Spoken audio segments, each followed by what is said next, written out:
নতুন একটি রাজনৈতিক দলের আত্মপ্রকাশ করতে যাচ্ছে 28 ফেব্রুয়ারি 2025 বাংলাদেশের ইতিহাসে নবদিগন্ত উন্মোচনের আরেকটি অধ্যায় হতে যাচ্ছে, আরেকটি সাক্ষী হতে যাচ্ছে। এই নতুন বাংলাদেশের সময়ের সবচেয়ে বড় দাবিটি হচ্ছে একটি শক্তিশালী রাজনৈতিক দল,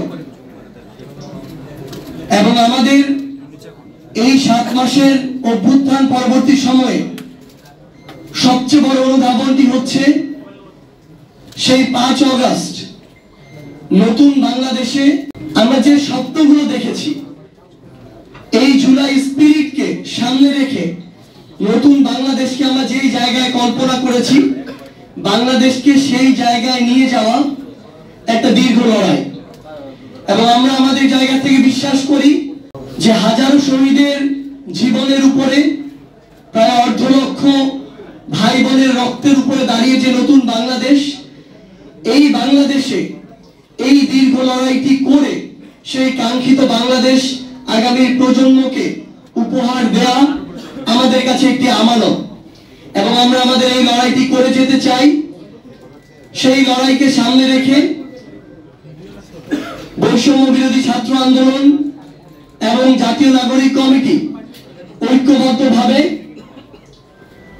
নতুন একটি রাজনৈতিক দলের আত্মপ্রকাশ করতে যাচ্ছে আগামী 28 ফেব্রুয়ারি বিকাল 3টায় জাতীয় সংসদ প্রাঙ্গণ সংলগ্ন মানিক মিয়া এভিনিউতে আমরা আমাদের এই নতুন রাজনৈতিক দলের আত্মপ্রকাশ করতে যাচ্ছি।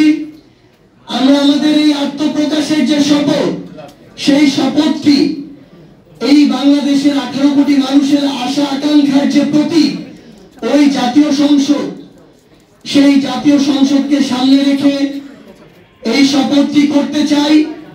কারণ বিগত যুগের পর যুগ ধরে ওই জাতীয় সংসদটিকে এই দেশের মানুষের আশা আকাঙ্ক্ষা বাস্তবায়নের ক্ষেত্র না বানিয়ে বরং ব্যক্তিগত, গোষ্ঠীগত, দলীয় স্বার্থ উদ্ধারের, ব্যক্তিগত, গোষ্ঠীগত, দলীয় পলিসি মেকিং এর জায়গা বানিয়ে রাখা হয়েছিল। যেখানে জাতির আশা আকাঙ্ক্ষার প্রতিফলন হওয়ার কথা, সেই জায়গাটিকে স্বৈরাচারের উৎপাদন ক্ষেত্র বানিয়ে রাখা হয়েছিল। তাই আমরা বাংলাদেশের ছাত্র জনতাকে সামনে রেখে, ওই জাতীয় সংসদকে সামনে রেখে আগামীর বাংলাদেশে নতুন যে রাজনৈতিক দলটি হতে যাচ্ছে, সেই রাজনৈতিক দলের আত্মপ্রকাশ করতে যাচ্ছি।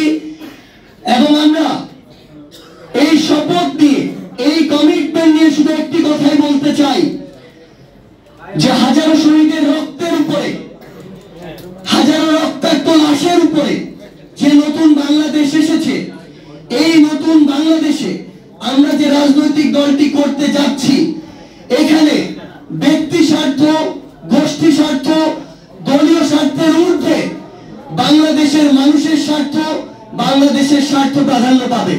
এই অভ্যুত্থানে অন্যতম গুরুত্বপূর্ণ ভূমিকা পালন করেছে তাদের প্রতিনিধি থেকে শুরু করে বাংলাদেশের সকল অংশীদারিত্ব, আমাদের যত জাতিগোষ্ঠী রয়েছে, বিভিন্ন ধর্মীয় থেকে শুরু করে আমাদের ক্ষুদ্র নৃগোষ্ঠী থেকে শুরু করে যারাই রয়েছে, সকলের সেখানে অংশগ্রহণ থাকবে। এবং আমরা বিশ্বাস করি সেই 28 ফেব্রুয়ারি 2025 বাংলাদেশের ইতিহাসে নবদিগন্ত উন্মোচনের আরেকটি অধ্যায় হতে যাচ্ছে, আরেকটি সাক্ষী হতে যাচ্ছে।